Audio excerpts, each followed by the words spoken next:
No versículo 7 diz: nisto veio uma nuvem que os cobriu, e dela saiu uma voz que dizia: este é meu filho amado, a ele ouvi. Diante disso, eles ainda ouvem a voz. De quem? Do próprio Deus. Não era de nenhum dos três, nem Jesus, nem Elias, nem Moisés, mas era o próprio Deus, que estava na nuvem, e dizia: este é meu filho amado, a ele ouvi.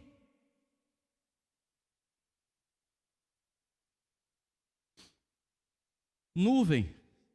Lembra no deserto? Quando saíram do Egito? Lembra da nuvem? Sim ou não? Lá em Êxodo 13, 21 diz assim: e o Senhor ia adiante deles, de dia numa coluna, e à noite, deixa eu ler aqui, e o Senhor ia adiante deles de dia numa coluna de nuvem, para os guiar pelo caminho, e de noite numa coluna de fogo, para iluminar, para que caminhassem. Então, de dia, o que é que tinha? Quem é que ia diante deles? O Senhor. Alô? Então o Senhor estava na nuvem. Agora imagina, esse brilho que estava em Jesus, em Elias e em Moisés, estava agora acima da nuvem, por isso existia a nuvem. A nuvem funciona, sabe como o quê? A nuvem funciona como, mais ou menos como se fosse um filtro, porque a glória de Deus era algo que não se podia ver. Alguém que visse a glória de Deus, morria. Então Deus, na sua grandeza, em amor ao povo, Ele coloca uma nuvem.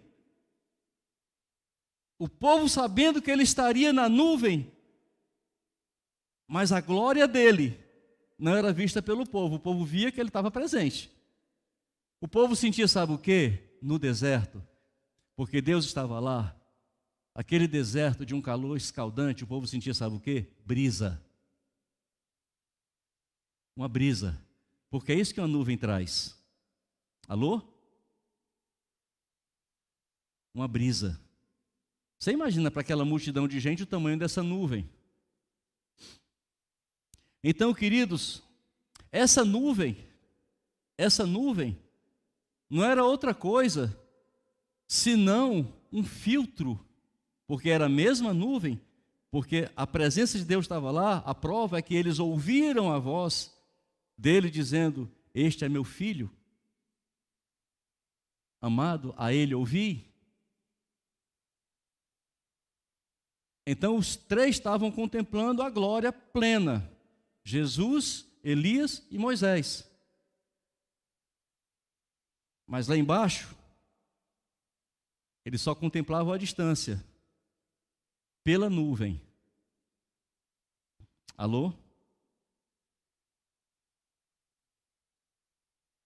Em Marcos 9, 8, diz: de repente, tendo olhado em redor, não viram mais a ninguém consigo, senão só a Jesus.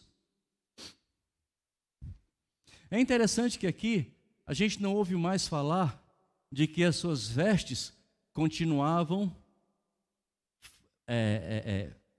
fosforescentes, continuavam brilhando.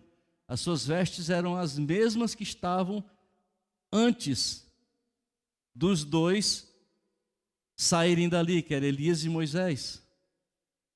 Aqui não fala mais de que a coisa aqui parece que voltou ao normal.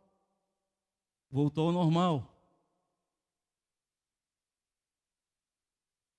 Aí você vai ver Jesus sendo glorificado lá, sendo glorificado, tendo seu corpo glorificado depois da morte. Alô? E agora Jesus, com seu corpo glorificado, ele não precisava mais de porta para entrar. Ele não precisava. A única porta que ele respeita é do nosso coração. É por isso que ele diz, está lá em Apocalipse: eis que estou à porta e bato. Se alguém ouvir a minha voz, ele está falando para a igreja. Se alguém ouvir a minha voz e abrir a porta, eu entrarei e cearei com ele, e ele comigo. Então, ouvir a voz e abrir a porta.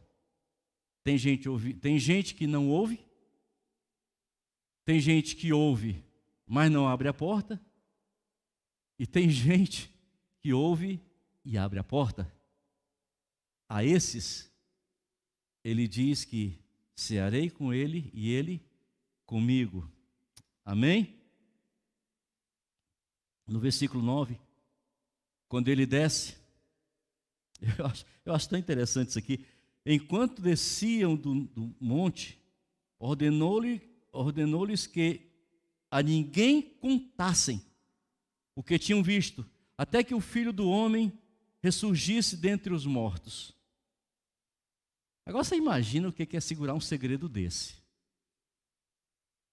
Você faz ideia do que é segurar um segredo desse? O pessoal diz segredo entre dois, só matando um. Tu imagina 3 para guardar esse segredo. Mas Jesus tinha esses negócios.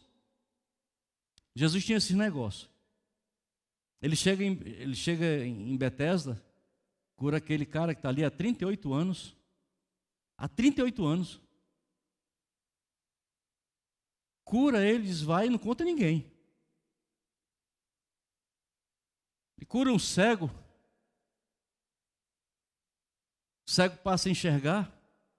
Diz, vai e não conta ninguém. Em várias vezes nós vamos ver Jesus dizendo vá e não diga nada. Na realidade havia uma conspiração muito grande contra o Messias, e Jesus tinha muita coisa ainda para fazer, e ele não queria, tudo tem um tempo determinado por Deus, está lá em Eclesiastes 3, então, se a notícia espalhasse, se bem que eles não guardavam muito segredo não, tá? Esse homem de Betesda, em pouco tempo já estavam o pessoal sabendo o que tinha acontecido.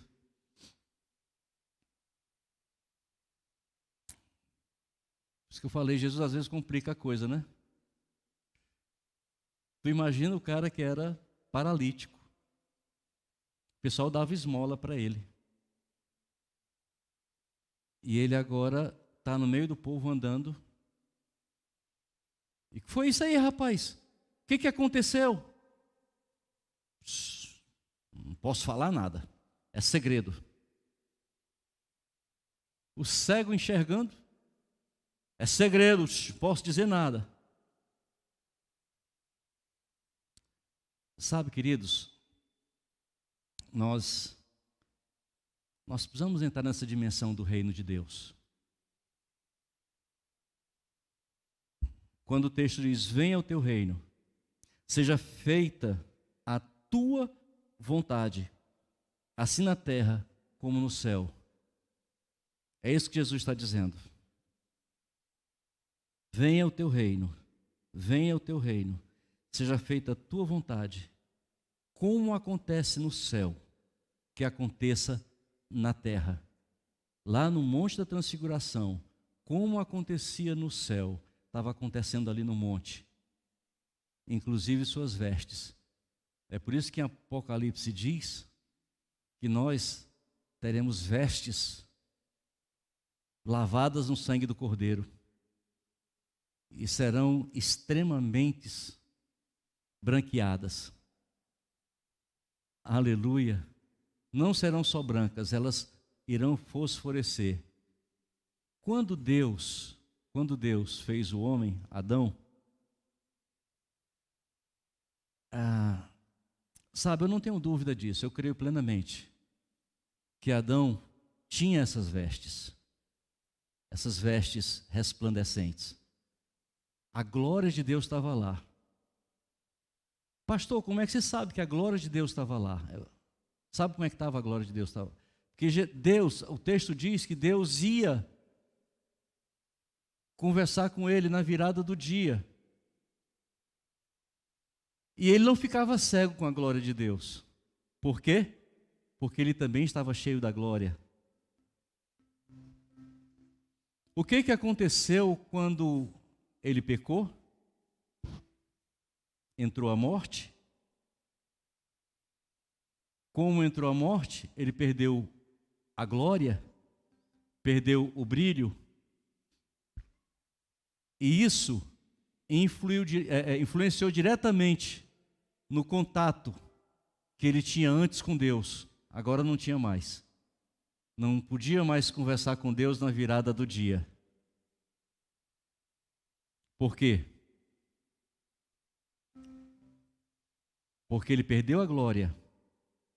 Ele teve a percepção da sua nudez. Ele teve a percepção de alguém que estava envergonhado. Antes não tinha isso. O pai vinha falar com o filho todo dia. Coisa linda, coisa maravilhosa. Vinha conversar com ele. Deus encontrava tempo toda tarde para vir bater papo com o homem. Vinha conversar, bater papo. Que coisa legal. Mas quando foi perdida a glória, então aconteceu isso. Jesus dá uma pequena demonstração dessa glória.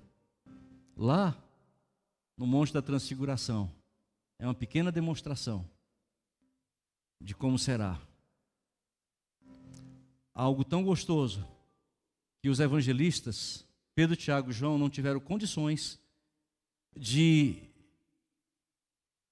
colocar os adjetivos necessários para dizer quão gostoso era estar na presença dele.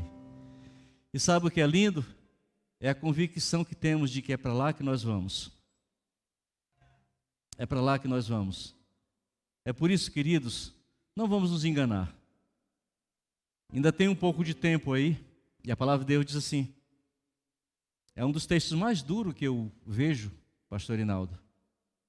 É quando está escrito assim, quem é sujo, suje-se mais. Quem é santo, santifique-se mais. Porque para quem quer viver na bagunça, aproveite, tem um pouquinho de tempo ainda para viver na bagunça. Mas quem quer se envolver com as coisas do reino, só tem uma coisa a fazer, é se tornar cada dia mais e mais santo diante de Deus. Amém? Não é aquela ideia de, sabe, às vezes a gente pensa assim, mas nós somos gente, e a gente sabe que nós nunca vamos atingir a perfeição. Isso é uma mentira do diabo. Você não é perfeito, você não é perfeito porque faz coisas que não deveria fazer. Você é perfeito quando você reconhece que errou e recorre a Deus em confissão. Isso é que faz de você perfeito. É por isso que a fé que gera a graça que aponta para a justiça, que nos faz justos. Em que eu sou justo? Mas Jesus me fez. Não é porque eu sou bonzinho, mas é porque Ele me fez. O sangue dele derramado na cruz me fez justo. Aleluia. Aí eu sou justo.